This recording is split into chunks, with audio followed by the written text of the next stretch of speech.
Coach Chris here. I want to welcome you to the weekly What Will I Do Better Next Week review. And this is one of the best practices. Everything else except for planning your week on paper is a daily activity that we will have covered. So be aware of that. The only thing we would be doing on a weekly basis would be planning your week on paper, which is under the how do I get an extra hour of time each day. So check out that video for details on that. This is the what will I do better next week review. And I got this concept from a mentor of mine, Gary Ryan Blair. Great guy. Check out his stuff, goalsguy.com. And I believe he also got it from the military. Definitely a concept of perform and then analyze your performance. And the thing you want to keep in mind is that nobody can tell you what is happening in your business but you. There's nobody else that will be able to give that information out. And the coaching and mentoring you will get, whether it's with me or someone else, is only going to be as good as the information that you give. If you're not aware enough or not humble enough to take a look at your performance and analyze it, then you're going to pay the price of simply making the same mistakes over and over and over again because you won't know what to change. You can't change what you do not acknowledge. So this is a priceless thing, being able to be humble enough and understand cause and effect relationships enough to say, hey, look, how can I do better? What did I do badly or not as good as I could have? What did I do that wasn't up to the performance standard that my business requires it to be, really, or that your health or relationship requires it to be? And how can I do better? So we're going to review that. This would be quickly. I would block out once a week to do this. I used to do it Wednesday nights. I used to do it on Fridays. I used to do it Sunday nights. Just whatever is good for you. I would block out 15 to 30 minutes to do this process, as well as to plan your week on paper or on some kind of electronic device, and have that planned out.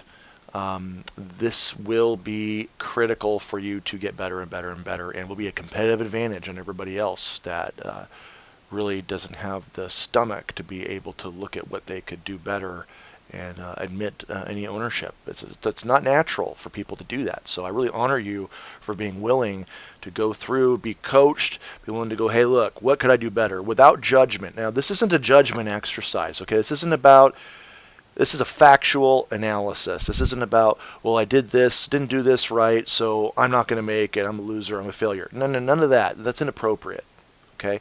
That's not what we're talking about here. We're simply talking about what are the facts. What could I have done better? What did I do well? So you can have a balanced view of what happened, and so you can make improvements and perform at a higher level and thus improve your results. So no dirty talk to yourself, no putting yourself down. It's not allowed. Okay? So let's review this. So what we're going to do is each week you will do a what will I do better next week structured review and discovery process that allows you to uncover and share important lessons learned in the attainment of a specific goal. And you will identify the goal, determine the specific plus or minus activities that occurred, and ask how you can enhance or improve upon those activities. So we're looking at how we can get better here. All right, cool. So you pick a goal, whatever that goal is. Maybe you've got 3 goals you're pursuing in the next 90 days. And you pick a goal. Let's say it's a business goal because we're maybe going to start with that. So maybe your goal is to get 5 sales this week, or it's to get 1 new client a day, or 1 new client a week, whatever it is. Make a brief description of the current outcome or the goal. So maybe your goal is to get to get those sales, or to get that new client, or to complete a particular task that's important to your long-term business. Whatever it is, train your team, whatever you have going. So here's the goal. Let's just say, for sake of simplicity, it's get those 5 sales. Then I'm going to go to strengths. Okay, what went right and why? What took me closer to that goal, right? So you either got the goal or you didn't, right? So whether you did or didn't, you want to know what went right and why. Well, what went right was I followed my lead generation system. I contacted the amount of people that I had said I was going to contact, and that went really well. I did the number of sales presentations I was supposed to do. I was really in a powerful state. I was really focused on serving, and I really did a great job following my closing script. Whatever it was you did, I asked for referrals. I did that. That went really well. Well, why did that go well? Well, it went well because I cleaned up my beliefs about serving versus selling, and now I really understand that selling is service, and it's really helping people, and it really freed me up. That I say that I really care about people. And if I really care about people, then wouldn't I be, going and talking to people and trying to help them every day? Right? Whatever it was. What was the why it went right? Okay. Now let's go to the weaknesses, right? Then what went wrong and why? So what didn't go well? Maybe you got started too late. Maybe you didn't spend enough time that you had said you would on the task. Maybe you spent too long on your sales presentations and the person had to go, so you didn't get to ask the closing question. Maybe you didn't make your prospecting contacts because you were scared. Maybe you got a little chickened. Maybe you went chicken, McFly, right?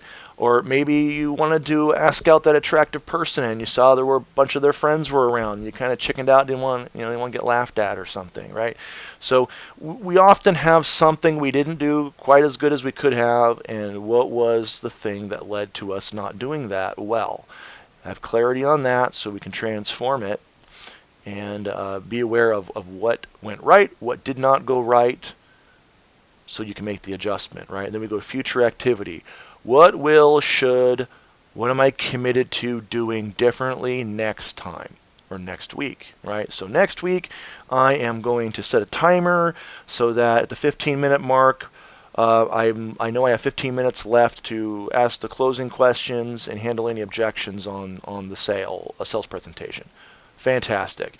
Maybe it's, hey, I'm going to have my list of people to contact completed the day before, so I don't waste time during my prospecting time putting together the list of people to contact, thus giving myself enough time to talk myself out of contacting people.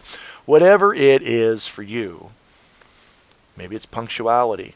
Right? I have a tendency to show up late. I got to say no.